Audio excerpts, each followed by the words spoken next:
3 weeks after the council meeting, every major news network in the galaxy was talking about the same thing. The humans had sent out a formal invitation, and it was spreading through space faster than light itself. Dr. Sujin Lee stood in her laboratory on Earth, reading the responses that kept coming in on her quantum communicator. She was a small woman with short black hair and eyes that seemed to notice everything. Behind her, walls were covered with pictures of Earth's most dangerous places and deadliest creatures. Survival challenge. Experience the mild. Human homeworld, she read aloud from the invitation she had written. 7 days on Earth using your own technology and survival methods.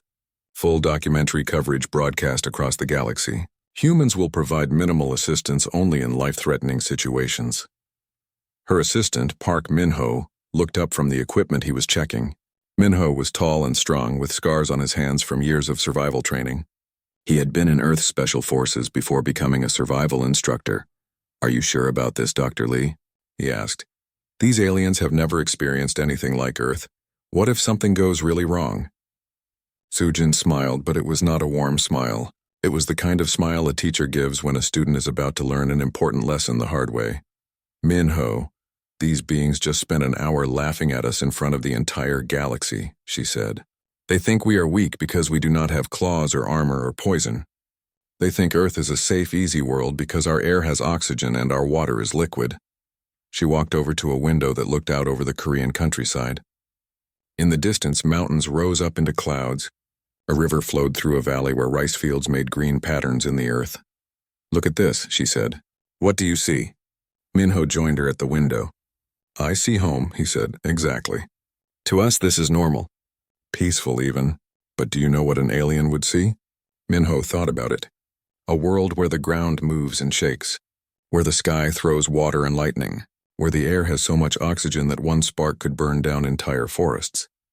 "And that is just the beginning," Sujin said. "Wait until they meet our wildlife." Her communicator buzzed with another message. She looked at the screen and laughed. "Christek 9 just accepted the challenge," she said. "He says his crystalline structure can withstand temperatures that would turn our fragile carbon-based forms into vapor." More messages kept coming in. Ambassador Vexeloth of the Mortexians was eager to join. He bragged about surviving the acid storms of Mortex 7. Commander Tikleth of the Clithery wanted to prove that humans could not handle real danger. Even Captain Zorlak of the Andromedans was curious enough to come as an observer. "They are bringing their best survival equipment," Sujin said, reading through the messages. "Environmental suits rated for Class 15 death worlds. Emergency food supplies that can keep them alive for months. Medical equipment that can regrow lost limbs." "And what are we bringing?" Min-ho asked. Sujin walked over to a simple backpack sitting on her desk. She opened it to show Min-ho what was inside. There was a water bottle, some energy bars, a basic first aid kit, a sleeping bag, and a few simple tools. "This," she said, "plus whatever we can find along the way." Min-ho shook his head. "They are going to think we are insane." "Good," Sujin said. "Let them think that. It will make the lesson more effective." The next day, Sujin met with the rest of her team at the landing site where the alien shuttle would arrive. Besides Min-ho, there was Choi Hana, a marine biologist who studied dangerous sea creatures, and Yoon Jae-sung, a geologist who knew every dangerous place on Earth. Hana was checking diving equipment even though they were nowhere near water. She was a cheerful woman who smiled a lot, especially when talking about things that could kill you. "I cannot wait to show them the ocean," she said. "They think their acid rain is scary. Wait until they learn that our harmless water is full of creatures that can paralyze, poison, crush, or eat them." Jae-sung was looking at maps and weather reports on his tablet. He was older than the others, with gray in his hair and the steady calm of someone who had seen many dangerous things. "Earthquake activity is normal this week," he reported. "Just the usual small tremors. Volcanic activity is quiet. Weather looks typical for the season." What does typical weather mean to an alien? Min-ho wondered. "Let us find out," Sujin said as the alien shuttle appeared in the sky. The shuttle was impressive. It was made of some kind of metal that seemed to bend light around it, making it hard to look at directly. It landed without making any sound, and a door opened with a soft hissing noise. The aliens came out wearing full environmental suits. Christek 9's suit was made of the same crystal material as his body, but thicker, Vexloth's suit looked like a giant clear bubble filled with green liquid. Tickleth wore armor that made him look even more like a dangerous insect. Zorlak's suit was simple and gray, covering his tall, thin form completely. "Greetings, Dr. Lee," Christek 9 said through his suit's speaker system. "We are ready to experience your deadly world." "Welcome to Earth," Sujin said with a bow. "I hope you brought everything you need." "We are prepared for any environment," Vexloth declared. His voice sounded even stranger through the liquid in his suit. "Our equipment is rated for Class 15 death worlds. Surely that is enough for your Class 12 planet." Sujin looked at their massive environmental suits, their advanced life support systems, their backup power sources, and emergency supplies. Then she looked at her own simple clothes and basic backpack. "I am sure you will be fine," she said. "Shall we begin?" The documentary crew was already filming. There were human camera operators and sound technicians, plus some robotic cameras that would broadcast everything live across the galaxy. Millions of beings on thousands of worlds were watching to see what would happen when the mighty Death World survivors met the weak humans on their garden paradise. "Where are your environmental suits?" Commander Tickleth asked, looking at the humans in confusion. "We do not need them," Hana said cheerfully. "This is our home." "But the oxygen levels," Tickleth protested. "The atmospheric pressure. The radiation from your star. What about it?" Jae-sung asked. The aliens looked at each other through their helmet visors. They had studied Earth's environment, but seeing humans walk around in it without protection was still shocking to them. "Your species can survive in this atmosphere without assistance?" Zorlak asked quietly. "We evolved in it," Minho explained. "This is what normal air feels like to us." Sujin led them away from the landing site toward a path that went into the forest. "We will start with something simple," she said. "Just a nice walk through the woods." The aliens followed her, their heavy suits making loud noises as they moved.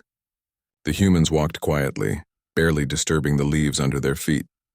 "The plant life is very dense," Christek 9 observed. "How do you navigate through so much biological matter?" "Practice," Sujin said. As they walked deeper into the forest, the aliens began to notice things that worried them.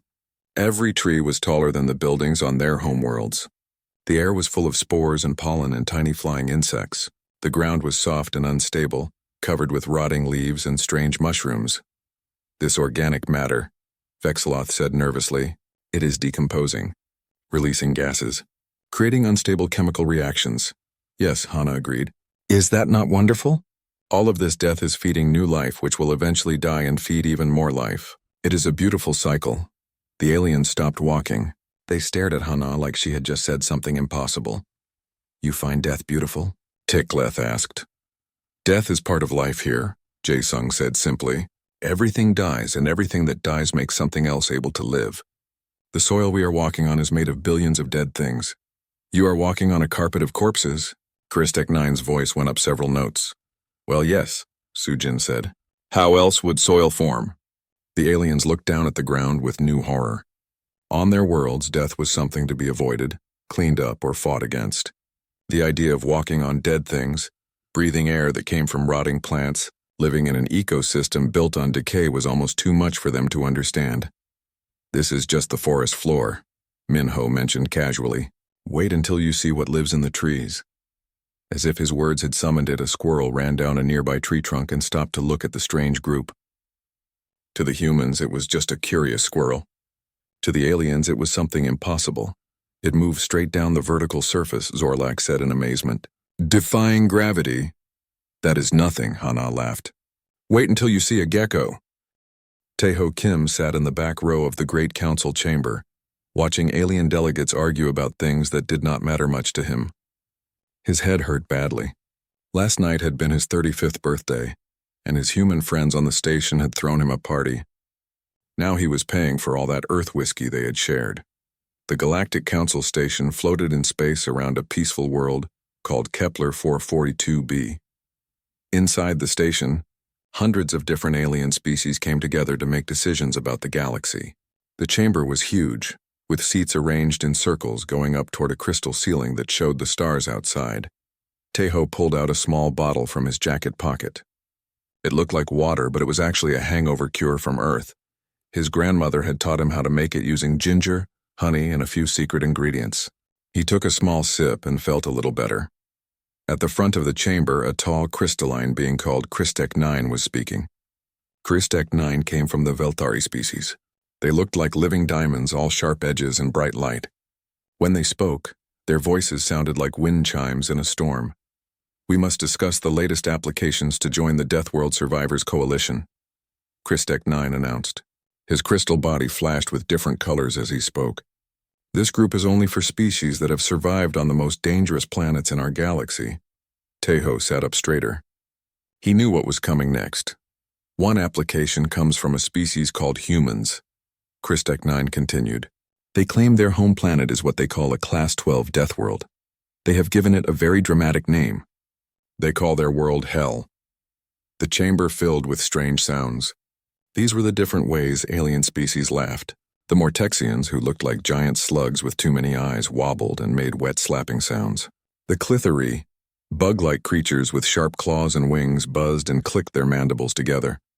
Even the normally serious Andromedans, tall gray beings with large black eyes, made soft humming sounds that meant they found something funny. Ambassador Vexeloth of the Mortexians raised one of his slimy tentacles to speak.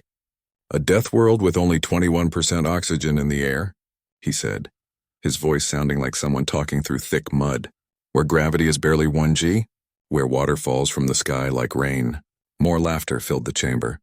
Tejo took another sip from his bottle and said nothing. Their most dangerous creatures are mammals that feed milk to their babies, added the Clithery representative, a warrior called Ticklith. His insect voice was high and sharp. They have animals called bears and wolves. We have studied their data. These creatures would not survive one day on a real death world. On Mortex 7, our homeworld, the rain is acid that can melt through metal. Vexloth continued. The air itself is poison. The ground moves and tries to eat anything that stands still too long. That is a real death world. On Clithera Prime, we face storms that can tear apart mountains, Ticklith added. Our predators have armor that can stop plasma weapons. The very plants try to kill anything that comes near them. Christek 9 flashed bright blue, which meant agreement among his people. The Velthari homeworld has temperatures that change by 200 degrees every day. We live on crystals that grow through our bodies if we do not keep moving. The humans live on a garden world and call it Hell. An Andromedan delegate named Zorlok stood up. The Andromedans rarely spoke in council meetings, so everyone paid attention. We have observed this species called humans, he said in his calm, quiet voice. They are soft. They have no natural armor, no claws, no poison, no natural weapons at all. They cannot even survive in space without artificial help. Exactly, Christek 9 said, his crystal body now glowing bright white. These humans are probably the weakest species we have ever encountered. How can they possibly claim to be Deathworld survivors? The chamber erupted in more laughter. Some delegates were making jokes about humans. Others were already planning to tell the story to their friends when they got home. The idea that such weak creatures could survive on a dangerous world seemed impossible to them. I have seen their entertainment programs, said another Mortexian delegate. Humans keep small animals in their homes for fun. They call them pets. They feed them special food and give them medical care. What kind of Deathworld survivor has enough extra resources to care for useless animals? They grow plants for decoration, added a Clithery. Plants that do not even provide food. They call them flowers. They waste water and soil just to make colorful plants that serve no purpose. Tejo listened to all of this without changing his expression. His head was feeling better now, but his heart was starting to hurt instead. These aliens had never been to Earth. They had never met real humans. They only knew what they could learn from data files and video recordings. Motion to reject Earth's application, Christek 9 declared. These soft, weak beings would not last 1 hour on a true death world. It would be cruel to let them join a group meant for real survivors. Seconded, called out Vexeloth. All in favor? Christek 9 asked. Tentacles, claws, crystals, and other alien body parts rose all around the chamber. The vote was clear. Only Tejo did not raise his hand. He sat quietly, still sipping his hangover cure. Motion passed, Christek 9 announced. The human application is rejected. As the meeting ended, several alien delegates came over to Tejo. They were smiling in their different alien ways, trying to be kind. Do not feel bad, human Tejo, said Vexeloth, his slug-like form oozing closer. Your species can apply to join other groups. Perhaps the Garden World Gardeners Club would be perfect for you. Yes, agreed Tikleth, his insect wings buzzing softly. There is also the Peaceful Herbivore Alliance. Many nice species who eat only plants belong to that group. The Soft Species Social Club always welcomes new members, added Zorlak in his quiet way. There is no shame in being gentle beings. Teho nodded politely to each of them. Thank you for your suggestions, he said in his calm voice. I will consider them carefully. The aliens walked away, feeling good about themselves for being so nice to the disappointing human. They did not see the small smile that appeared on Teho's face as he watched them go. When the chamber was mostly empty, Teho pulled out his quantum communicator. It was a small device that could send messages instantly across the galaxy. He pressed a few buttons and waited for the connection to go through. Sujin Lee, said a woman's voice from the device. Hello, Sujin, Teho said. We need to have that conversation we discussed last month. The vote did not go well? Sujin asked. She already knew the answer from his tone. They laughed, Teho said simply. They think we are the weakest species they have ever seen. They think Earth is a garden paradise where nothing dangerous ever happens. There was silence for a moment. Then Sujin spoke again, and now her voice sounded different. It sounded like she was smiling, but not in a kind way. Well then, she said, I think it is time for a field demonstration. Should I bring the documentary crew? Yes, Teho said, finishing the last of his hangover cure. And Sujin? Pack the survival gear. The good stuff. How many guests should I prepare for? Teho looked around the empty chamber, thinking about all the aliens who had laughed at humanity today. Start with the ones who spoke the loudest. Christek 9, Vexloth, Tikleth, and maybe Zorlak if he is interested in learning something new. Consider it done, Sujin said. This is going to be educational. Teho put away his communicator and stood up. His headache was completely gone now, replaced by something much more interesting. He was looking forward to showing these aliens what a real Hellworld looked like. As he walked toward the exit, Teho was already imagining the expressions on their faces when they realized what Earth really was. By the third day, the aliens were starting to understand that Earth was not what they had expected. They stood at the edge of a forest in the Pacific Northwest, looking up at trees that seemed to touch the sky. Commander Tikleth's exoskeleton was making strange cracking sounds. The moisture in Earth's air was slowly dissolving the protective shell that kept him alive. His species had evolved in dry places where water was rare and precious. Here, water was everywhere, and it was killing him slowly. The atmospheric humidity is at 78%, he reported to his recording device. My natural armor is degrading faster than my repair systems can fix it. Christek 9 was having different problems.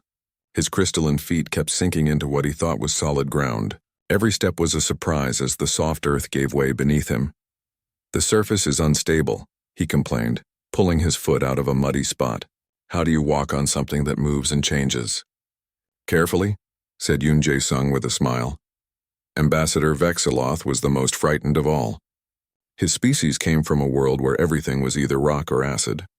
The idea of living, growing, breathing ground was completely alien to him.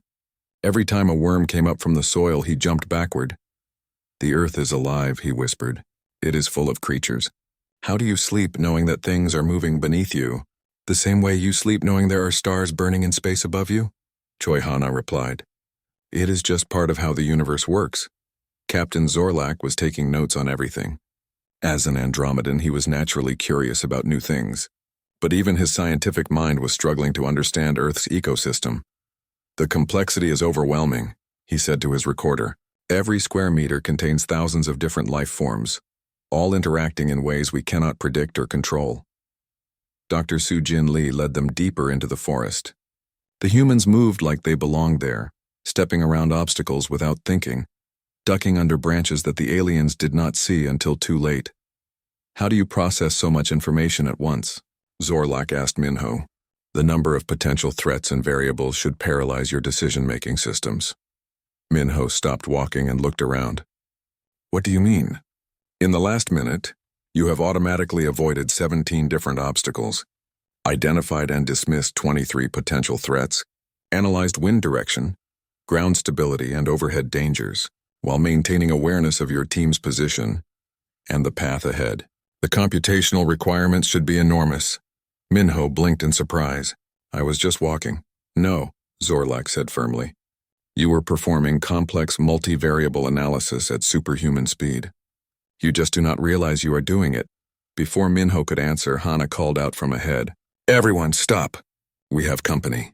The group froze. Through the trees, a large black shape was moving toward them. As it got closer, the aliens could see it was covered in fur and walked on 4 legs. It was massive, easily 3 times the size of any of them. Predator, Tickleth hissed, raising his weapon. Large carnivore. Engaging hostile. Do not shoot, Minho said quickly. That is just Chanho. Chanho? Kristek 9 asked in confusion.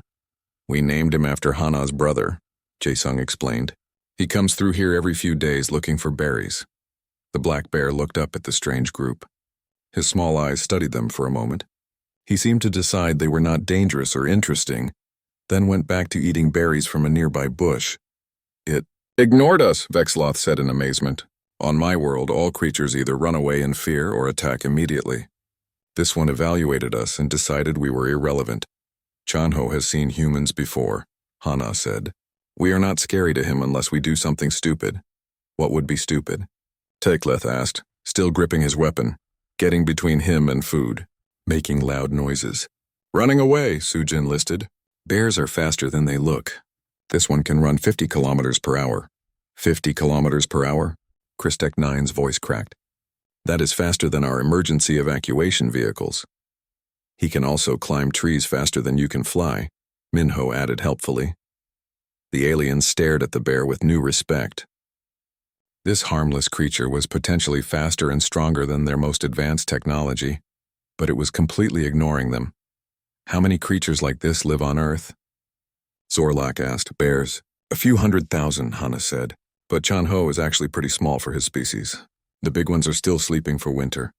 There are larger ones? Tickleth's weapon hand was shaking now. Polar bears can be twice his size, Jae-sung confirmed. And grizzly bears are even more dangerous because they are more aggressive. This is considered a small, peaceful example of Earth predators? Kristek 9 asked weakly. Chanho is not even really a predator, Sujin said. He mostly eats plants. The real predators are much more interesting. The bear finished his meal and wandered away through the trees. The aliens watched him go, suddenly realizing that they had just encountered what humans considered a minor, everyday wildlife encounter. That afternoon, they reached a clearing where they could see the ocean in the distance. The aliens had been complaining about the forest's complexity, so Sujin thought they might enjoy a simpler view. Finally, Vexeloth said with relief, open space. No more overwhelming biological chaos. Actually, Hana said, looking out at the water, the ocean is much more complex than the forest. Impossible, Kristek 9 declared. Water is simple. Hydrogen and oxygen. Basic chemistry. Hana knelt down and scooped up a handful of seawater that had washed up onto the beach. This handful of water contains millions of living organisms, she said. Bacteria, algae, tiny animals, plant parts, and things we have not even named yet. She let the water run through her fingers back onto the sand. Every drop of ocean water is alive. The aliens stared at the vast Pacific Ocean stretching out to the horizon. They had thought it was just a large body of simple liquid. Now they realized it was actually a massive living ecosystem more complex than anything on their homeworlds. The entire planetary water system is biologically active? Zorlak asked. Pretty much, Jae-sung confirmed. The ocean, the rivers, the rain, even the groundwater. Life is everywhere here. That evening they made camp on the beach. The aliens huddled in their environmental suits, running their life support systems at full power. The humans sat around a small fire, cooking simple food and talking quietly. As the sun went down, something magical happened. The ocean began to glow.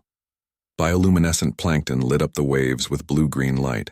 Every time the water moved, it sparkled like liquid starlight. To the humans, it was beautiful. To the aliens, it was terrifying.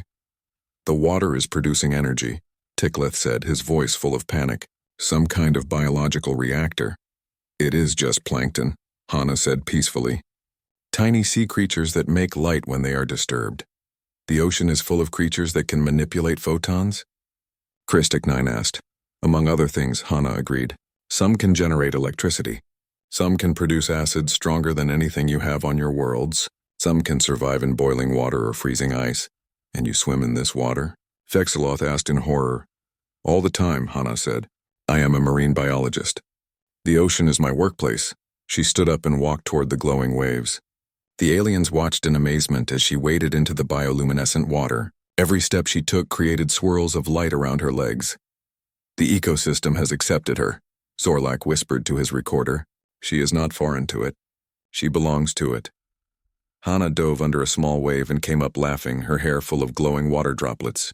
Come on in, she called to the others. The water is perfect. She is inviting us to enter a biologically active chemical solution full of unknown organisms, Tikleth said to the others. I know, Sujin said. Is it not wonderful? The aliens looked at each other through their helmet visors. They were starting to understand something important. These humans did not just live on Earth. They were part of Earth. The planet had not tried to kill them for millions of years. Instead, it had made them into something that belonged here. How? Christic 9 asked quietly. How did you become so integrated with such a dangerous world? Minho poked the fire with a stick, sending sparks up into the night sky. We did not have a choice, he said simply. Earth made us what we are or we died. For millions of years, only the ones who could adapt survived to have children. You are not separate from your environment, Zorlak realized. You are part of it. Now you are starting to understand, Sujin said, watching Hana play in the glowing waves. We are not visitors on Earth, we are Earth. On the fourth day, Dr. Sujin Lee took the aliens to see Earth's oceans up close. They stood on the deck of a research ship off the coast of Hawaii, staring out at water that seemed to go on forever. Ambassador Vexeloth had bragged before coming to Earth about ruling the toxic seas of Mortex 7. Now, looking at the Pacific Ocean, his confidence was completely gone. This water body extends beyond the visual horizon, he said, his voice shaking through his environmental suit's speakers. What lies beneath the surface? Well, Choi Hana said as she checked her diving equipment, the deepest part is about 11 kilometers down. The pressure there would crush most starship hulls like empty cans. And humans explore these depths? Commander Tikleth asked. His exoskeleton was now cracked in several places from Earth's humidity, making him look like a broken insect. Regularly, confirmed Yoon Jae-sung, though we usually send robots to the really deep places. We are not completely crazy. Christek 9 stared at the endless water with something close to panic. This liquid is everywhere on your planet. How do you function with so much wetness present? Wetness? Park Min-ho laughed. We are mostly made of water. About 60% of human body weight is H2O. This statement broke something in the aliens' understanding. They had been thinking of humans as creatures that lived on Earth, like visitors staying in a hostile place. Now they realized that humans were not separate from their planet at all. The humans were their planet, walking around in human-shaped containers. You are saying that you are composed primarily of the same substance that covers most of your world's surface? Captain Zorlak asked carefully. Plus some carbon, calcium, and other stuff, Hana said. But yes, we are basically walking bags of seawater with ideas. The diving expedition began with Hana suiting up in what looked like impossibly thin protection compared to the aliens' massive environmental systems. Her wetsuit was just a thin layer of artificial material. Her air tank was tiny, and her other equipment could fit in a small bag. That protection will not keep you alive for more than minutes in such a hostile environment. Vexeloth protested. This equipment will keep me alive for about an hour underwater, Hana corrected him. More than enough time for what we are doing today. She jumped backward off the boat into the ocean. The aliens rushed to the rail, expecting to see her struggle or call for help. Instead, they saw her swimming on the surface, waving at them and smiling. The human has entered the biologically active chemical solution voluntarily, Tikleth recorded for his report. She appears to be enjoying it. Come on in, Hana called from the water. I want to show you something amazing. The aliens had brought their own underwater exploration suits. These were massive armored vehicles that looked more like small submarines than diving gear. They lowered themselves into the water using mechanical cranes while Hana swam circles around them. 20 meters down, they encountered their first dolphins. The aliens' immediate reaction was to activate their defensive systems. These were clearly predators, large and fast with sharp teeth and powerful bodies. They moved in organized groups like military attack units. Hostile aquatic creatures approaching, Christek 9 announced. Recommend immediate surface retreat. Wait, Hana's voice came through their communication system. Watch this. She swam directly toward the dolphins. The aliens expected to witness a terrible attack. Instead, the dolphins surrounded Hana in what could only be described as a playful formation. The lead dolphin, a large female with scars on her dorsal fin, approached Hana carefully. Hana reached out and gently touched the dolphin's snout. The dolphin responded by making a series of clicks and whistles. Hana made similar sounds back to the dolphin. The human is communicating with the apex predators, Zorlak recorded in amazement. They have formed some kind of temporary alliance. Not temporary, Hana said, still making clicking sounds with the dolphins. I have known this pod for 3 years. This one is called Soonja, after my grandmother. She recognizes me. The dolphins began to play games with Hana, gently pushing her through the water, bringing her pieces of seaweed, and performing acrobatic jumps around her. To the aliens, it looked like the ocean's most dangerous creatures had adopted a human into their family. The ecosystem has accepted her as one of its own, Vexeloth whispered in awe. Then something appeared in the distance that made the aliens' blood run cold. A great white shark 4 meters long was gliding through the water toward them. True apex predator approaching, Tikleth announced, powering up his weapon systems. Engaging hostile creature. Do not shoot, Hana said calmly. The dolphins had immediately formed a protective circle around her, but she seemed completely relaxed. That is just Dongwu. He is curious about your submarines. The great white shark approached the group slowly, its black eyes studying the strange underwater vehicles. It circled them once, then approached Hana and the dolphins. It is investigating the most vulnerable target first, Christek 9 said with horror. Instead of attacking, the shark simply glided past Hana, close enough for her to touch. She took pictures of it with an underwater camera while the dolphins chattered and clicked around her.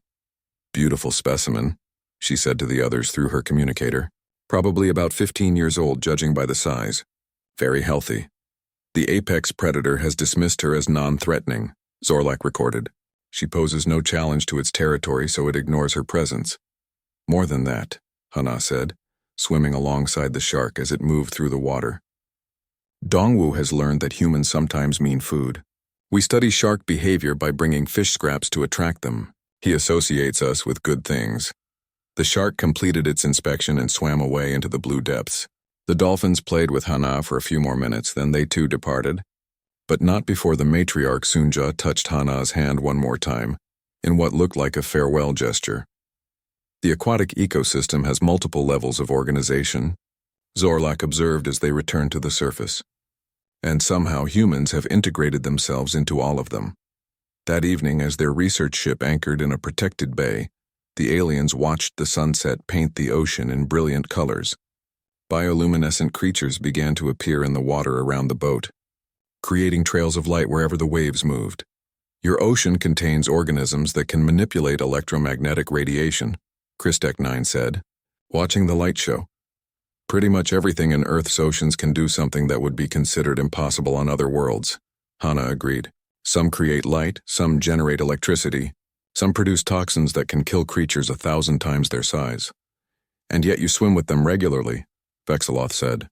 They are our neighbors, Minho said simply. You learn to get along with your neighbors. As night fell completely, the ocean around them became alive with light. Every wave crest glowed with blue-green fire. Fish swimming beneath the surface left glowing trails behind them. Even the water dripping from the ship's anchor chain sparkled as it fell back into the sea. How do you psychologically cope with living in an environment where every element is potentially lethal? Tikleth asked. The same way you cope with living in space where there is no air and the cold will kill you instantly, Sujian replied. You learn what is actually dangerous and what just looks scary.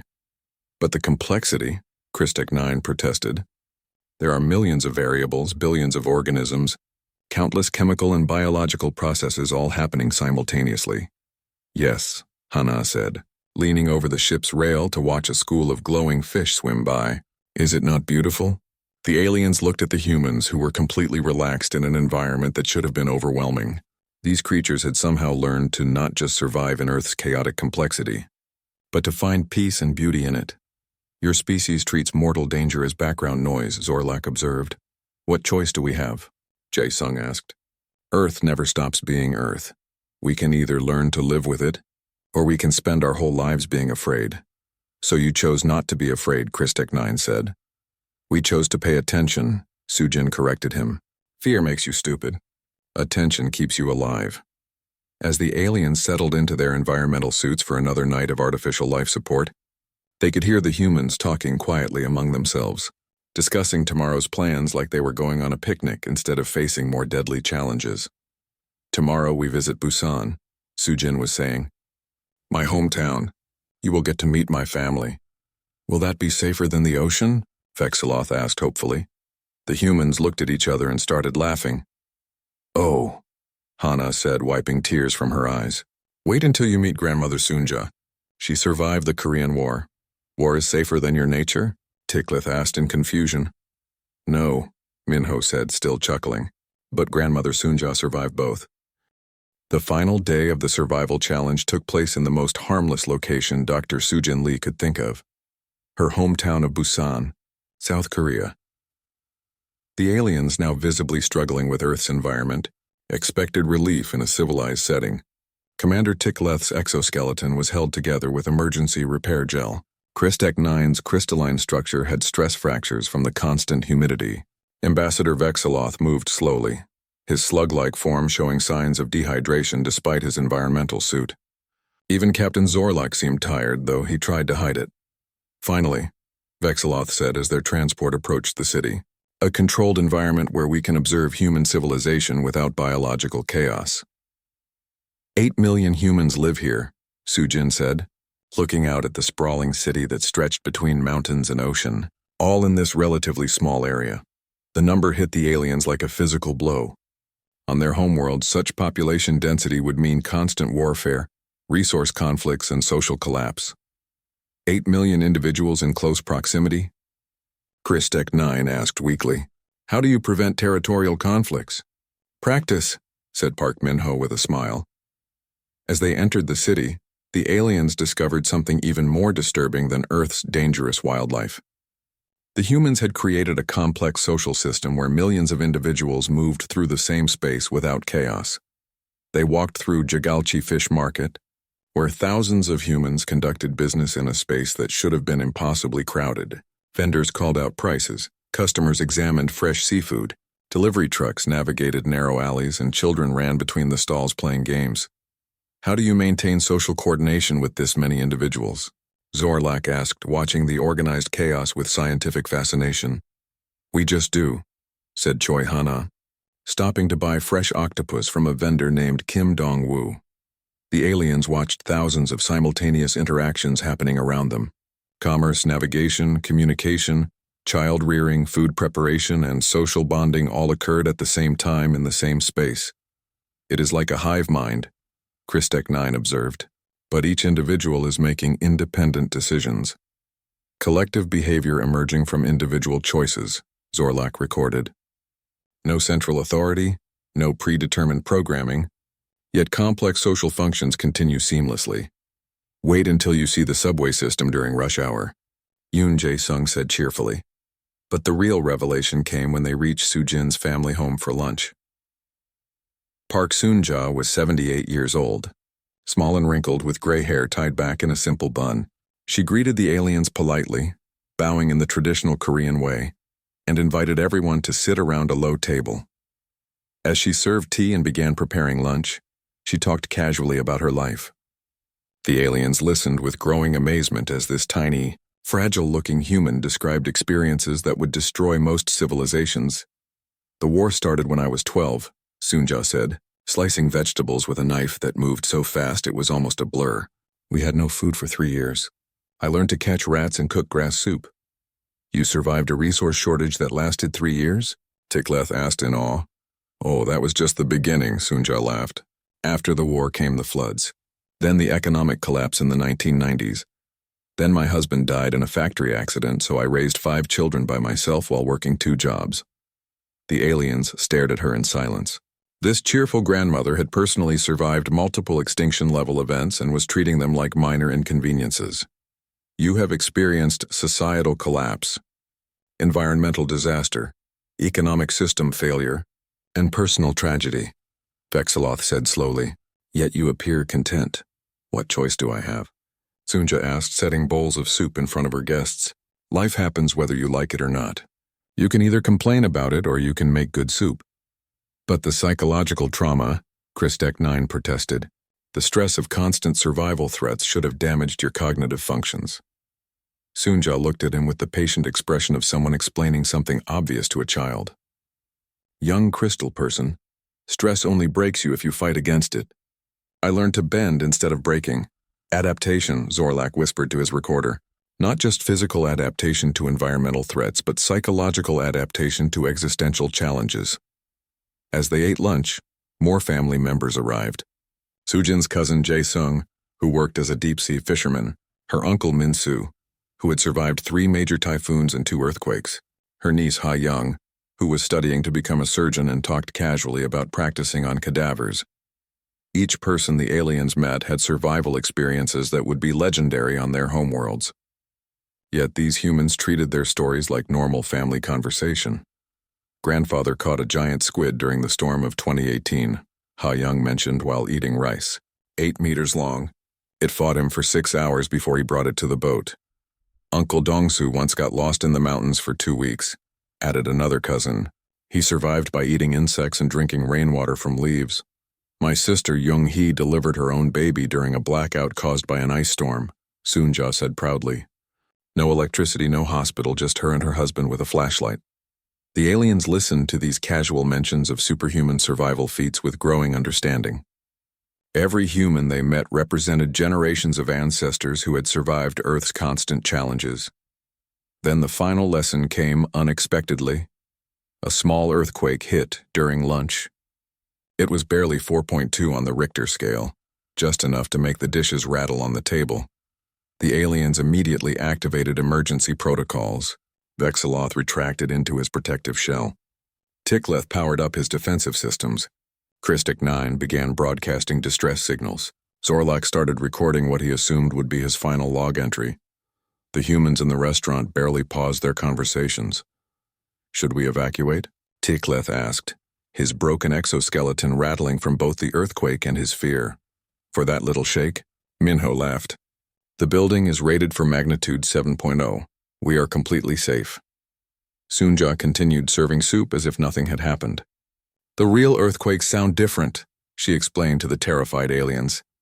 They make a deep rumbling sound like a large truck. That was just a small one. Just a small one, Christek 9 repeated weakly. In that moment, the aliens finally understood the truth about humans and Earth.